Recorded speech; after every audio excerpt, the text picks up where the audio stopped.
Hello guys, मेरा नाम है रवि और स्टडी ग्लो में आपका बहुत बहुत स्वागत है। दोस्तों, आज हम बात करेंगे बोस आइंस्टाइन कंडेंसेट के बारे में। सबसे पहले मैं आपको दोस्तों ये बता दूं कि जो बोस थे वह इंडियन साइंटिस्ट थे और ये लगातार अपने खोज पे काम कर रहे थे। उस टाइम इनकी एज बहुत ज़्यादा नहीं होती है और ये क्या करते हैं, एक ऐसा स्टैटिस्टिक्स तैयार करते हैं जो कि काफ़ी अलग था। क्या था मैं आगे बताऊँगा। तो इनको लगता है कि ये जो मेरा रिसर्च पेपर है काफ़ी अच्छा है, ठीक है, इसको मुझे पब्लिश कराना चाहिए। लेकिन इनका पेपर अच्छे जर्नल में पब्लिश नहीं हो पा रहा था। तो उसके लिए जो बोस होते हैं ये क्या करते हैं, उस टाइम पे जो अल्बर्ट आइंस्टाइन होते हैं, बहुत ही ग्रेटेस्ट साइंटिस्ट होते हैं, बहुत ही फेमस साइंटिस्ट होते हैं, तो ये क्या करते हैं, उनके पास भेजते हैं। ठीक है, जैसा कि रामानुजन को देखा होगा, उन्होंने भी क्या किया था, अपना जो रिसर्च पेपर था वो ऑक्सफोर्ड में भेजा था, जो प्रोफेसर थे उनके पास। तो इनको लगता है कि मे बी वहाँ से कुछ हेल्प हो जाए। तब ये क्या करते हैं, अपना पेपर अल्बर्ट आइंस्टाइन के पास भेजते हैं और अल्बर्ट आइंस्टाइन के हाथ में वो पेपर लगता है। पहली बार तो वो उनके हाथ नहीं लगता है, वो कबाड़ में चला जाता है। लेकिन जब दूसरी बार भेजते हैं तो वो जाने अनजाने में उनके हाथ लग जाता है। और जब वो पेपर पढ़ते हैं तो उनको लगता है कि ये जो पेपर है काफ़ी ज़्यादा इंपॉर्टेंट है, ये जो रिसर्च है काफ़ी अच्छा है, काफ़ी बेहतर है, इसका फ्यूचर में बहुत यूज हो सकता है। लेकिन समस्या ये थी कि अगर अल्बर्ट आइंस्टाइन क्या करते कि उसे इनके नाम से ही छपवाते तो पेपर नहीं पब्लिश होती। इसीलिए आइंस्टाइन अपना नाम लगाते हैं ताकि यह पेपर पब्लिश हो सके। और उसमें मैथमेटिकल सुधार भी करते हैं। और वो कहाँ छपवाते हैं, जर्मन भाषा में छपवाते हैं, जबकि वह अमेरिका में होते हैं लेकिन फिर भी वो जर्मन भाषा में छपवाते हैं। और इनका जो पहला पेपर पब्लिश होता है बोस आइंस्टाइन कंडेंसेट, वो किस में पब्लिश होता है, जर्मन लैंग्वेज में। और उसके बाद धीरे धीरे ख्याति मिलती है। हालांकि इस पर इनको कोई बहुत बड़ा प्राइज़ तो मिल नहीं पाता है, लेकिन इन्हीं की खोज पे जब एक्सपेरिमेंटल प्रूफ होता है तब जाके 3 साइंटिस्टों को नोबेल प्राइज़ मिलता है 2001 में। अब हम समझेंगे आखिर ये बोस आइंस्टाइन कंडेंसेट क्या है। ठीक है, अब मैं बार बार उसका नाम नहीं लूँगा, उसको आसान भाषा में समझेंगे। लेकिन उससे पहले मैं आपको ये बता दूं कि हमारा सेल योर बुक एक वेंचर है जहाँ पे आप अपने घर के अंदर रखे हुए 30 से 35 हज़ार की किताबों को आप यहाँ पे बेच सकते हैं। क्योंकि उन किताबों को या तो आप कबाड़ में बेचेंगे या तो उनको कबाड़ की तरह रख के ख़राब कर देते हैं। लेकिन यहाँ से आप उनको आधे प्राइस में बेच सकते हैं और लोगों की मदद कर सकते हैं, लोगों का पैसा बचा सकते हैं, अपना पैसा बचा सकते हैं। अगर आप देखेंगे जीवन में, अगर आप जब LIC के लिए पैसा जमा करते हैं तो 8 से 9 साल आप पैसा जमा करते हैं, जिसके बदले आपको 8 से 9 लाख रुपए मिलते हैं। वह सारा का सारा पैसा आप यहाँ पे बचा सकते हैं, क्योंकि पूरे जीवन में आप जो किताब का खर्चा देखेंगे वह 8 से 9 लाख का आता है। तो अगर आप इस ऐप का यूज लगातार करेंगे तो सारा का सारा पैसा आप बचा पाएंगे। और अगर आपके पास नोट्स है तो उन नोट्स को भी आप क्या कर सकते हैं, यहाँ पे बेच सकते हैं। क्योंकि आपका जो नोट्स है, अगर आप टॉपर हैं, पढ़ने में अच्छे हैं, तो हो सकता है उससे बहुत से बच्चों की मदद हो जाए। ठीक है, और उस मेहनत का पैसा कमा सकते हैं जिन्हें आप कबाड़ में बेचते हैं 2 रुपये किलो के। तो अब हम समझेंगे कि आखिर बोस आइंस्टाइन कंडेंसेट क्या था। इससे पहले मैं आपको दोस्तों ये बता दूं कि मैक्सवेल बोर्स डिस्ट्रीब्यूशन करके था। यह क्या था, मैटर के बारे में था। आप समझिए स्टैटिस्टिक्स होता है, क्या होता है कि जैसे मान लीजिए कि 100 से 200 लोग क्या है एक जगह पे हैं।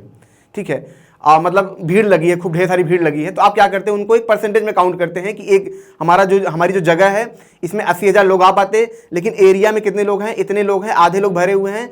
तो अब एग्जैक्ट नंबर निकालने से अच्छा है आप क्या करेंगे, पूरा प्रोबेबिलिटी निकाल लेंगे कि इतने लोग होंगे, 50% होंगे। ठीक है, अब आपको ये पता है। लेकिन जब आपको आइडेंटिफाई करना होगा तो अलग अलग पार्टिकल को जाके या अलग अलग इंसान को जाके आप आइडेंटिफाई कर सकते हैं कि ठीक है, हमने परसेंटेज में निकाला था, मास में निकाला था कि भाई इतने % लोग हैं। लेकिन अगर हमको आइडेंटिफाई करना हो तो हम इस भीड़ में जाएंगे और एक बंदे को पकड़ेंगे, बोलेंगे इसका नाम ये है, ये इस जगह से है, ये इस जगह से है। ठीक है, तो सेम चीज पार्टिकल के साथ था। जो मैक्सवेल बोल्ट्जमैन थे, उन्होंने क्या किया, इसके लिए क्या बनाया, एक प्रोबेबिलिटी, एक स्टैटिस्टिक्स बनाया कि जब भी इनको हम काउंट करेंगे तो नंबर में काउंट नहीं करेंगे, प्रोबेबिलिटी में काउंट करेंगे। ठीक है, इतने पार्टिकल हैं, इतनी इनकी एनर्जी है, इतने ही फ्लो होते हैं, इस डायरेक्शन फ्लो होते हैं। हर चीज़ क्या होगा, प्रोबेबिलिटी में होगा। क्योंकि इनफाइनाइट नंबर, तो हर नंबर को हम, हर पार्टिकल को काउंट नहीं कर सकते हैं। लेकिन उन्होंने ये भी बोला कि इसमें यह भी है कि हम, ठीक है, ये इतने ज़्यादा हैं कि हम इनको मतलब एक एक लोगों को हम क्या करते हैं, मैथ में नहीं डाल सकते हैं, कि हर एक मॉलिक्यूल को हम मैथमेटिकल फॉर्म में नहीं डाल सकते हैं, क्योंकि इतने ज़्यादा इनफाइनाइट है, तो हर के फिर अलग अलग फार्मूला बनाना पड़ेगा।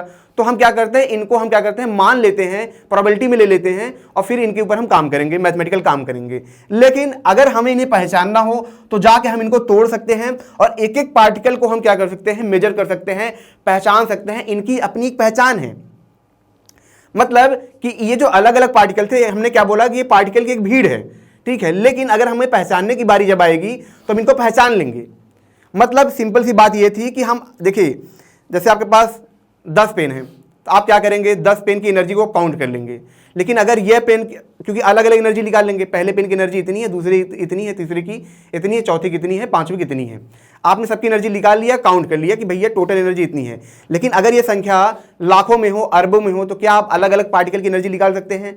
नहीं निकाल सकते हैं। तो यहाँ पे क्या होता है, आप एवरेज मान लेते हैं कि सबका एनर्जी इतना होगा, आपने उसके हिसाब से प्रोबेबिलिटी निकाल लिया और ये मान लिया, ठीक है। तो सेम चीज यहां पे होता था, ऐसे इसमें मैकेनिक्स काम करता था। लेकिन उन्होंने ये भी बोला कि ठीक है, हम इनको मास में मान रहे हैं, भीड़ में मान रहे हैं, लेकिन अगर हमें इनका आइडेंटिफाई करना होगा, मान लीजिए ये वाला जो मास है, अगर हमें ये जानना है, तो हम जाके क्या कर सकते हैं, इसको देख सकते हैं और बता देंगे भैया ये मास इतना, इसका इतना है, ये पार्टिकल ये इतना है, ये है। मतलब हर एक पार्टिकल की अपनी एक अलग पहचान है। तो यहाँ पे ये था कि भैया हर एक पार्टिकल क्या है, अपनी एक अलग पहचान है। कभी भी हम ये नहीं कह सकते कि जो पार्टिकल हैं वो क्या है, कि एक ही जैसे हैं। इनकी अलग पहचान रहेगी, भले ये भीड़ में एक जैसे दिखे, ठीक है। फिर क्या होता है कि फर्मी डिराक आते हैं। फर्मी डिराक क्या करते हैं, एटम के लिए अपनी स्टैटिस्टिक्स देते हैं कि जब भी इनकी एनर्जी जो मापी जाएगी, ठीक है, इनकी वेलोसिटी जो मापी जाएगी, वो क्या होगा, वो भी ऐसे ही होगा। हम क्या करेंगे, अलग अलग इलेक्ट्रॉन का, अलग अलग मॉलिक्यूल का हम क्या करेंगे, एनर्जी निकाल के जोड़े, ठीक है। उससे अच्छा है कि हम क्या करेंगे, एक तरीके से स्टैटिस्टिक्स के फॉर्म में लेंगे, प्रोबेबिलिटी के फॉर्म में लेंगे, कि वो अप्रॉक्स उतना होगा, ठीक है। क्योंकि अब देखेंगे कि यहाँ पे जो पॉली प्रिंसिपल काम करता है, मतलब पॉली प्रिंसिपल का मतलब क्या है, कि बात समझिए कि हम जिस घर में रहते हैं, मान लीजिए एक बिल्डिंग है, उस बिल्डिंग के अंदर 100 लोग रहते हैं, ठीक है। अब 100 लोग रहते हैं तो हर एक बंदा, ठीक है, दूर से देखेंगे तो आपको एक जैसा लगेगा। जैसे मान लीजिए बिल्डिंग के अंदर 100 लोग हैं, 100 लोगों को आप इकट्ठा बाहर देखिए तो आपको एक जैसे लगेंगे। लेकिन जब आप पास जाएंगे, ठीक है, तो हर एक बिल्डिंग में रहने वाला जो बंदा होगा, उसकी कैरेक्टरिस्टिक अलग अलग होगी। वो कुछ लंबा होगा, कुछ मोटा चौड़ा होगा। वैसे क्या था, जो पॉली प्रिंसिपल था, उनमें ये बताते हैं कि जो हर एक इलेक्ट्रॉन है, हर इलेक्ट्रॉन एक दूसरे से अलग है। या तो उसकी एनर्जी अलग होगी, या तो उसका मोमेंटम अलग होगा, या तो उसका स्टेट अलग होगा, या तो उसका वेवलेंथ अलग होगा, या तो उसका स्पिन अलग होगा। लेकिन हर एक इलेक्ट्रॉन एक दूसरे से अलग है। तो हम भले ही इसकी जो एनर्जी है हम प्रोबेबिलिटी में निकालें, लेकिन फिर भी हम यहाँ पे जाके ये देख सकते हैं कि जो अलग अलग इलेक्ट्रॉन हैं, जो अलग अलग पार्टिकल हैं, जो अलग अलग जो यहाँ पे जो अलग अलग प्रोटॉन हैं, वो क्या है, उनको हम पहचान सकते हैं। उनको हम ये नहीं कह सकते कि सब एक जैसे हैं। मतलब इनकी हम एनर्जी एक एवरेज मान के भले निकालें, कि हमने मान लिया कि एवरेज एनर्जी एक इलेक्ट्रॉन की कितनी है, मान लीजिए कि 1 यूनिट है, तो 100 इलेक्ट्रॉन की कितनी हो गई, 100 यूनिट हो गई, ठीक है। तो ये हम भले ही मान लें कि ये एवरेज है, लेकिन जब इनको हम पास में जाके जाएंगे तो हम ये देख पाएंगे कि हर इलेक्ट्रॉन दूसरे इलेक्ट्रॉन से अलग है, हर एक मॉलिक्यूल दूसरे मॉलिक्यूल से अलग है। ये कभी एक जैसे नहीं हमको दिखेंगे। तो यहाँ पे इनका भी सही था, इन पे भी काम हो रहा था। लेकिन वहीं पे बोस आते हैं। बोस क्या कहते हैं, ठीक है, कि नहीं, ऐसा नहीं है। एक अवस्था ऐसी आएगी, एक समय ऐसा आएगा कि जो हम मॉलिक्यूल्स को देख रहे हैं, जो हम एटम को देख रहे हैं, जो पार्टिकल को देख रहे हैं, एक समय ऐसा आएगा कि ये क्या होंगे, एक जैसे हो जाएंगे। ये पहचानना मुश्किल हो जाएगा कि ये जो इलेक्ट्रॉन, इसकी एनर्जी अलग है, या इलेक्ट्रॉन की एनर्जी अलग है। बल्कि आप पहचान ही नहीं पाएंगे कि ये इलेक्ट्रॉन ये दूसरे इलेक्ट्रॉन से अलग है। आप नहीं कह सकते हैं कि कौन सा इलेक्ट्रॉन है, कौन सा प्रोटॉन है। आपको प्रोटॉन मतलब एक जैसा दिखेगा, आपको इलेक्ट्रॉन एक जैसा दिखेगा। बात समझिए, एग्जाम्पल से मैं बता रहा हूँ। मान लीजिए कि इंसान है, 10 इंसान है, ठीक है, 10 इंसान की आइडेंटिटी अलग अलग है। अब ये क्या है, एक तरीके से फर्मी है, ठीक है, जो अब फर्मी डिराक टाइप में ये हैं, ठीक है। लेकिन इनकी क्या होती है, डेथ हो जाती है 10 लोगों की। अब ये मर गए, तो इनको क्या किया आपने, जाके जला दिया। जलाने के बाद ये हर कोई राख में बदल जाता है। हर राख को मैं क्या करूं, मिला दूं, फिर क्या पहचान पाएंगे कि ये पहला वाला इंसान का राख कौन सी है, दूसरे वाले इंसान की राख कौन सी है, आप नहीं पहचान सकते हैं। तो सेम चीज बोस आइंस्टाइन के साथ होता है, ठीक है। जो कंडेंसेट है, इसमें क्या होता है कि पहले जो इलेक्ट्रॉन थे समझ लीजिए जिंदा इंसान है, लेकिन इन्हें ऐसी अवस्था में लेके जाया जाता है जहां पर ये मर के राख बन जाते हैं और ये हर कोई एक जैसे हो जाते हैं। और यही जो अवस्था थी, ये क्या था, बोस आइंस्टाइन कंडेंसेट था मतलब कि 1000 इलेक्ट्रॉन्स रखे हों, 1000 एटम्स रखे हों, लेकिन उन्हें ऐसी अवस्था में लेके हम जाए जहां पे वो हर कोई एक जैसा दिखे, हर कोई एक हो जाए, या हर कोई, जैसे मैं कहूं कि जैसे 10 बर्फ के टुकड़े हैं, अलग अलग साइज है, लेकिन उनको हम क्या इतना गर्म कर दें कि वो पानी में बदल जाए, तो आप कह नहीं सकते हैं कि पहला बर्फ का टुकड़ा कौन सा था, दूसरा बर्फ का टुकड़ा कौन सा था। आप बोलेंगे ये तो सब पानी है, लेकिन जो सब के सब पानी है वो किनसे बने हैं? अलग अलग टुकड़ों से बने हैं। तो सेम चीज यहां पे थी कि ये ऐसी अवस्था में लेके जाते थे जहां पे क्या था कि हर एक पार्टिकल, हर एक प्रोटॉन, हर एक इलेक्ट्रॉन एक जैसा हो गया था, हर कोई एक दूसरे के समान हो गया था। तो ये चीज था। लेकिन ये कैसे होता है इसको हम समझेंगे। किससे समझेंगे? हाइजेनबर्ग अनसर्टेन प्रिंसिपल समझेंगे। मान लीजिए ये क्या है? हाइड्रोजन है, इसके दोनों तरफ क्या है? इलेक्ट्रॉन है, ये इलेक्ट्रॉन है, एक अप स्पिन कर रहा है और एक डाउन स्पिन कर रहा है, ठीक है, जिसकी वजह से दोनों का कैरेक्टरिस्टिक अलग है। मान लीजिए ये पहला इंसान है, ये दूसरा इंसान है, जिसकी कैरेक्टरिस्टिक अलग अलग है, ठीक है।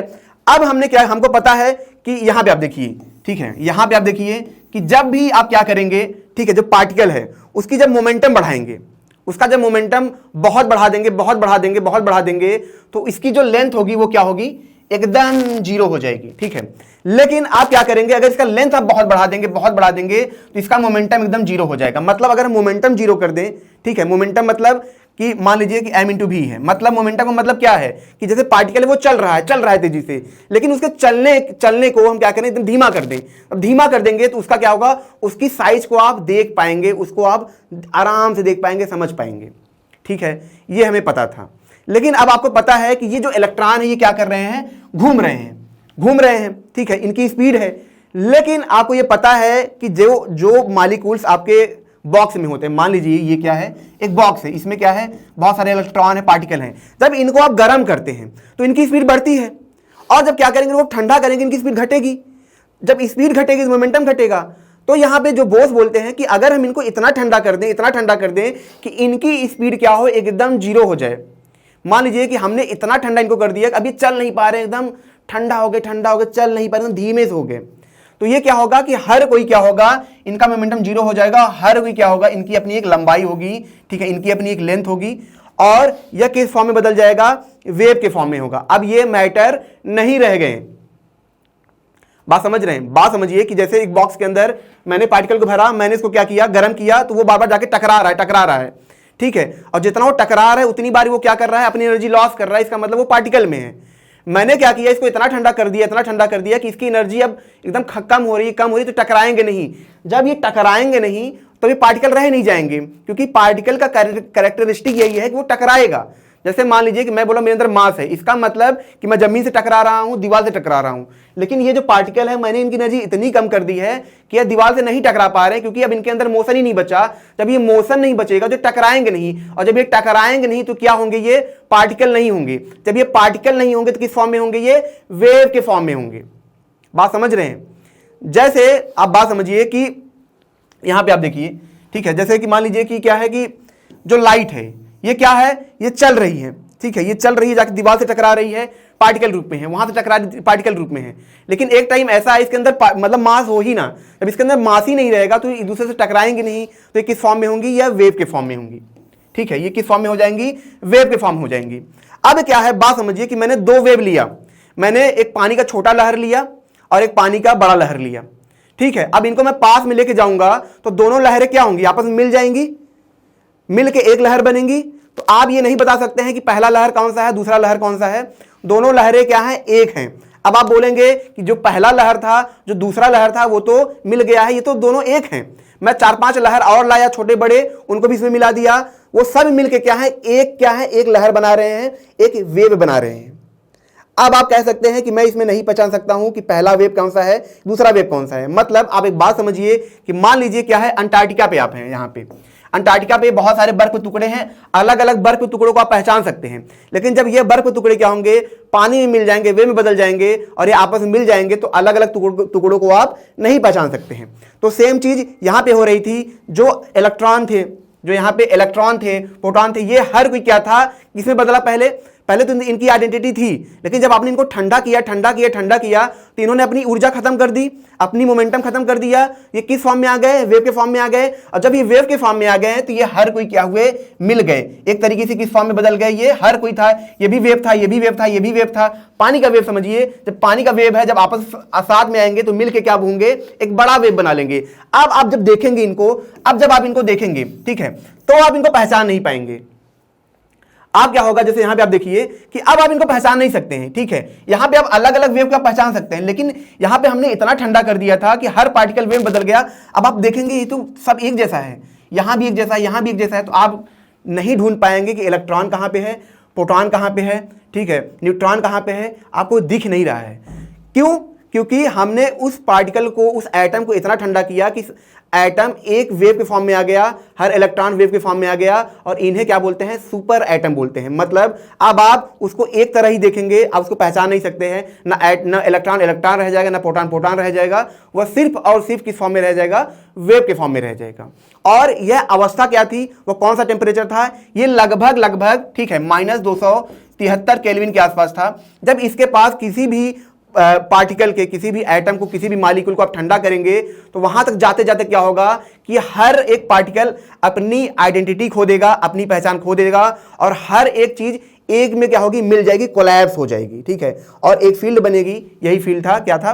बोस-आइंस्टाइन कंडेंसेट था, ठीक है। इसी फील्ड को क्या बोला गया? इसी चीज को क्या बोला गया? बोस-आइंस्टाइन कंडेंसेट। जहां पे पहली बार ये देखा गया कि जो पार्टिकल हैं अलग अलग नहीं है, ये एक सोर्स से आए हैं, ये एक जैसे थे, बाद में ये अलग होते हैं। जब भी इस टेम्परेचर पे आप लेके जाएंगे, ये हर कोई एक जैसा हो जाएगा। मतलब कि अगर आपके परिवार में 5-6 लोग हैं, उनको क्या करें? उनको एक ऐसी जगह पे लेके जाएं जहां पे हर कोई एक दूसरे जैसा दिखने लगे। अरे भाई तुम हो, अरे भाई मैं, अरे रवि तुम मेरे जैसे, हर कोई एक जैसा है। तो सेम चीज यहां पे था, पहचान कोई नहीं, कोई बाहरी इंसान आएगा बोलेगा ये भी रवि है, वो भी रवि है, ये भी रवि है, ये भी रवि है। तो सेम चीज यहां पे था, ये इलेक्ट्रॉन चाहे यहां हो चाहे वहां हो, ये भी एक ही जैसा है, एक ही जैसा है, हर कोई एक जैसा था। और इसे ही क्या बोला गया? बोस-आइंस्टाइन कंडेंसेट। और पहली बार दुनिया ने ये जाना कि हर एक जो एटम है, मॉलिक्यूल्स हैं, ये अलग अलग नहीं है, ये कहीं ना कहीं एक ही सोर्स से आए थे, एक ही जगह से आए थे, एक ऐसे फील्ड से आए थे जो वेव की तरह है, जो बस एक फील्ड है। ये चीज इन्होंने बता दी थी मैथमेटिकली, हर एक चीज इन्होंने हर चीज प्रूफ कर दिया था। लेकिन सबसे बड़ी चीज ये थी कि आखिर इनको नोबेल प्राइज क्यों नहीं मिला? तो इसके पीछे राज ये था क्योंकि इनका वो एक्सपेरिमेंट पूरा नहीं हुआ था।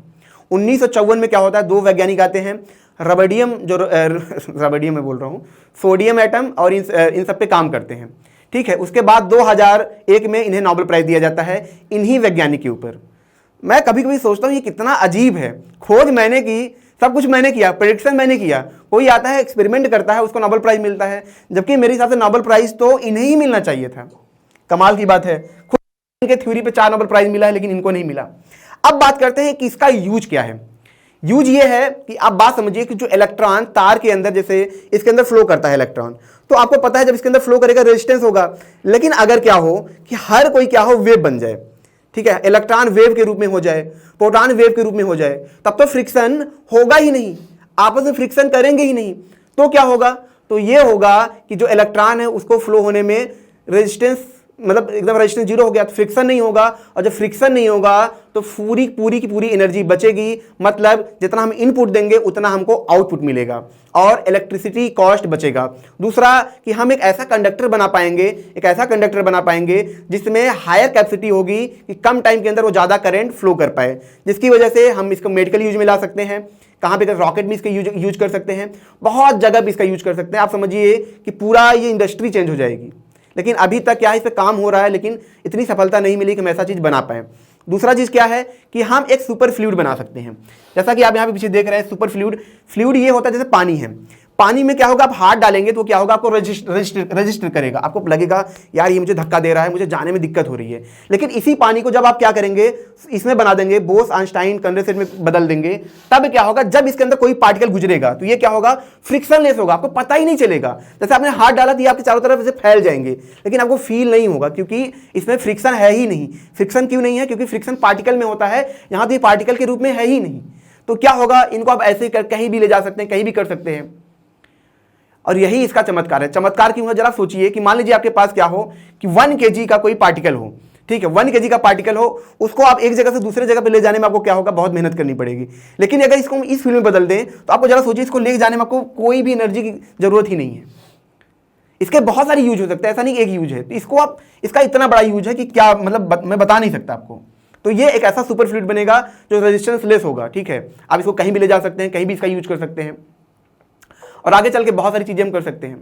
ठीक है, इसका एटॉमिक लेजर भी बनता है। ठीक है, एटॉमिक क्लॉक में भी इसका यूज होता है।